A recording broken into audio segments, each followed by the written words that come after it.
大家好，歡迎嚟到 GK 動漫。今日要同大家講就係香港適婚男女比例，為何不結婚？選擇條件多數是什麼？根據政府統計處的數據，女性人口約為409萬，男性人口約為340萬。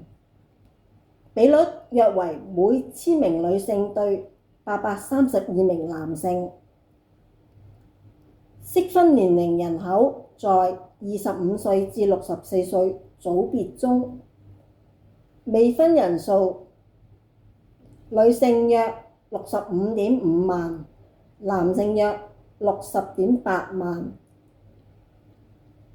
就業每月收入中位數分別為女性港幣17000及男性港幣24000，兩性收入有差距嘅趨勢。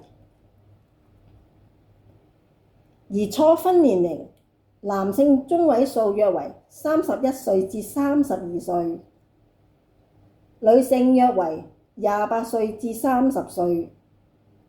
雖然話男性少過女性，但男性不一定會找到伴侶。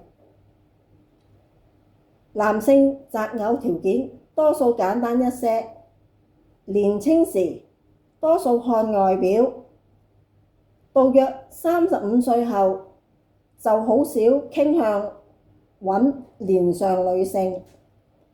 而女性擇偶條件，年青時自己喜歡，性格合得來便可以，但到25歲後開始要求條件會多一些，樣貌、性格、專一、身高、學歷、工作、收入都有要求，但到30幾歲後會把條件改變一些，可以接受年紀較大嘅男性，但經濟上一定要好。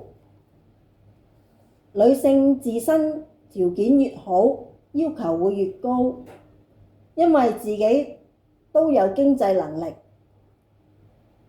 然而現今香港亦出現好多宅男宅女，喜歡在家玩遊戲機、追偶像、看動漫，不喜歡社交或出門，只想留在家中享受私人空間。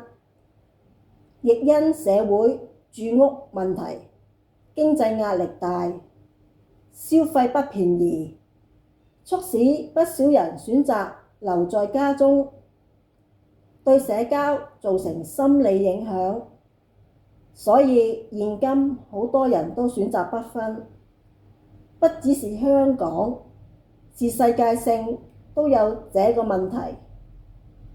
希望政府做一些可以幫到年輕人面對社會壓力問題嘅方案。好啦，今日就講到呢度。如果喜歡呢條片，請大家俾個 like 同訂閱，多謝大家。